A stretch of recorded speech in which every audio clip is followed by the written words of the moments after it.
2024년 11월 12일 화요일입니다. 오늘 유다서 강해 세 번째 꼭지는 유다서 1장 5절에서 7절까지의 말씀입니다. 먼저 말씀을 함께 봉독하십니다. 너희가 본래 모든 사실을 알고 있으나 내가 너희로 다시 생각나게 하고자 하노라. 주께서 백성을 애굽에서 구원하여 내시고 후에 믿지 아니하는 자들을 멸하셨으며 또 자기 지위를 지키지 아니하고 자기 처소를 떠난 천사들을 큰 날의 심판까지 영원한 결박으로 흑암에 가두셨으며 소돔과 고모라와 그 이웃 도시들도 그들과 같은 행동으로 음란하며 다른 육체를 따라 가다가 영원한 불의 형벌을 받음으로 거울이 되었느니라. 아멘. 레위기 11장 45절에 이런 말씀이 나오죠. 나는 너희의 하나님이 되려고 너희를 애굽 땅에서 인도하여 낸 여호와라. 내가 거룩하니 너희도 거룩할지어다. 내가 거룩하니 너희도 거룩할지어다. 하나님께서 이스라엘 백성들을 애굽에서 건져내신 목적, 그게 바로 이스라엘 백성들을 거룩하게 하시는 겁니다. 거룩이란 것은 본래의 목적에 아주 합목적적으로 존재하고 이용되는 걸 뜻하기도 합니다. 예를 들어서 몸을 거룩하게 한다는 것은 우리의 몸은 하나님을 경배할 때 우리의 심령을 하나님께로 담아서 가는 그런 그릇이잖아요. 그래서 우리의 몸을 가지고 하나님 아닌 것을 경배치 않는 것이 바로 거룩하지 않은 겁니다. 소돔과 고모라가 불의 심판을 받을 때에 의인 10명이 없었습니다. 그 땅에 의인 10명이 없었어요. 그 내면에 하나님의 말씀을 담고 있는 사람들 10명이 없었습니다. 그래서 불의 심판을 받았습니다. 7절 말씀에 보면은요, 소돔과 고모라가 그 이웃 도시들도, 소돔과 고모라와 그 이웃 도시들도 그들과 같은 행동으로 음란하며 다른 육체를 따라갔다. 여기서 다른 육체를 따라간다는 것은요, 정상적이지 않은 욕망에 사로잡혔다. 그런 의미입니다. 지금 온 세상이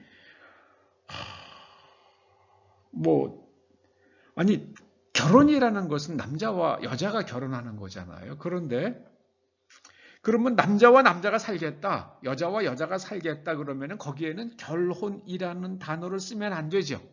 다른 단어를 만들어서 쓰든가 그래야죠. 결혼이라는 단어는 인류가 이 땅에 존재한 이래로, 이 지구상에 존재한 이래로 남자와 여자가 가정을 이루는 게 결혼입니다.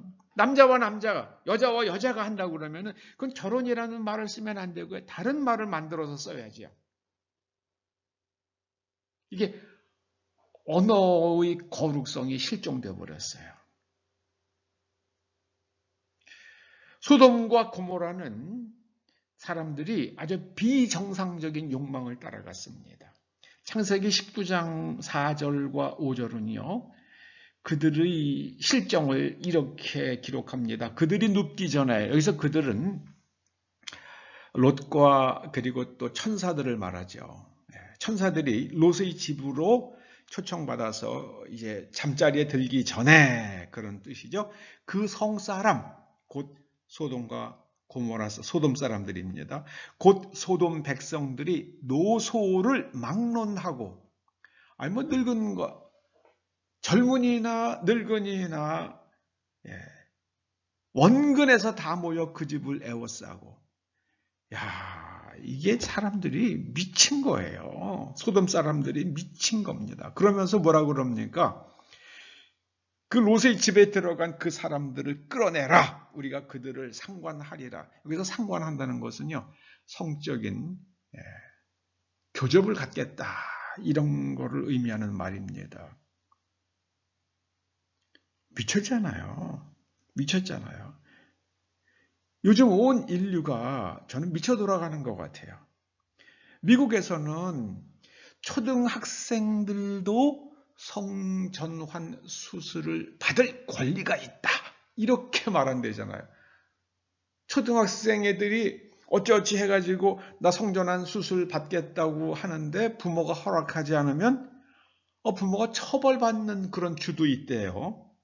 그리고 의사들이 아이들에게 성전환 수술 받으라고 그렇게 권한다고 그러니 그 의사들이 미친 거잖아요. 의사들이요.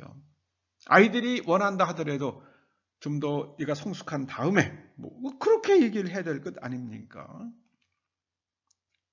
심지어 무슨 뭐 척추관 협착증 때문에 병원에 가더라도요. 증세가 아주 심하지 않으면 조금 지켜봅시다. 두고 봅시다. 그렇게 얘기하잖아요. 근데 어린아이들에게요. 그냥 성전환 수술하라고 권한다고 그러니 이게 미친 거 아닙니까? 그 아이들은 돌이킬 수가 없잖아요. 돌이킬 수가 없잖아요. 저는 이제 소돔과 고모라가 불의 심판을 받은 것처럼요.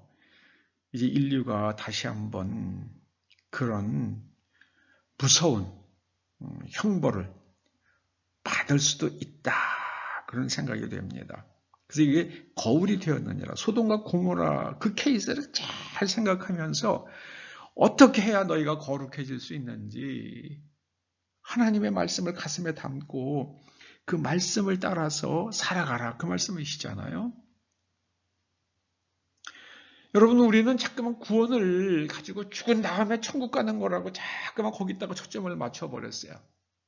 뭐 죽은 다음 하나님께서 우리에게 아주 최선의 은혜를 베풀어 주실 줄로 저는 믿습니다. 그런데 살아서 어떻게 살아갈 거냐, 이게 제일 중요한 거거든요.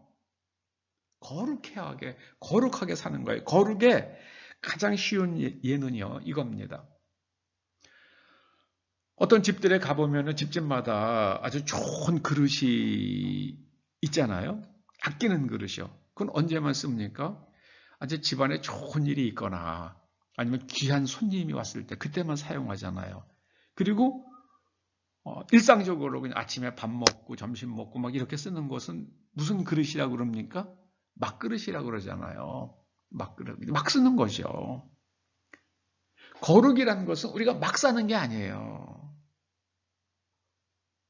우리의 마음은 하나님의 말씀을 담고 배우고 실천하는 내면 구조로 만들어가고요. 우리의 몸은 그 하나님의 말씀이 담기는 그릇이 되게 하는 겁니다.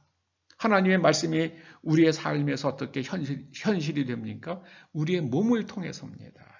그래서 우리의 몸으로 하나님의 말씀을 살아낼 때 그것이 바로 몸을 거룩하게 하는 것입니다. 인류가 거룩치 아니하면 인류는 자기들 손으로 만든 핵무기로 무서운 징벌을 스스로 받게 될까 두렵습니다. 왜냐하면 요한계시록에 그런 말씀이 나오거든요. 하늘에서 불붙는 횃불 같은 것이, 불타는 횃불 같은 것이 떨어져 가지고요. 물에 떨어지니까 물이 써서 그 물을 마시는 자마다 죽는다고 그러잖아요. 저는 이걸 방사능 오염이라고 생각을 합니다. 미사일이 날아가는 것을 봤다 그러면은 사도 요한은 불붙는 횃불 같은 것이 날아가는 것으로 그렇게 묘사할 수밖에 없잖아요. 저는 하나님께서 사도 요한에게 미래에 있을 핵전쟁을 보여주신 게 아닌가 그렇게 생각이 됩니다. 물이 써진다. 그 물을 먹으면 죽는다. 그런데 그 떨어지는 횃불, 그걸 뭐라 그럽니까? 쓴쑥이라고 그러잖아요. 쓴쑥. 그것을 러시아 말로 바꾸면은요, 체르노빌이에요. 우리가 깊이 생각해야만 되겠습니다. 지금은 우리가 오직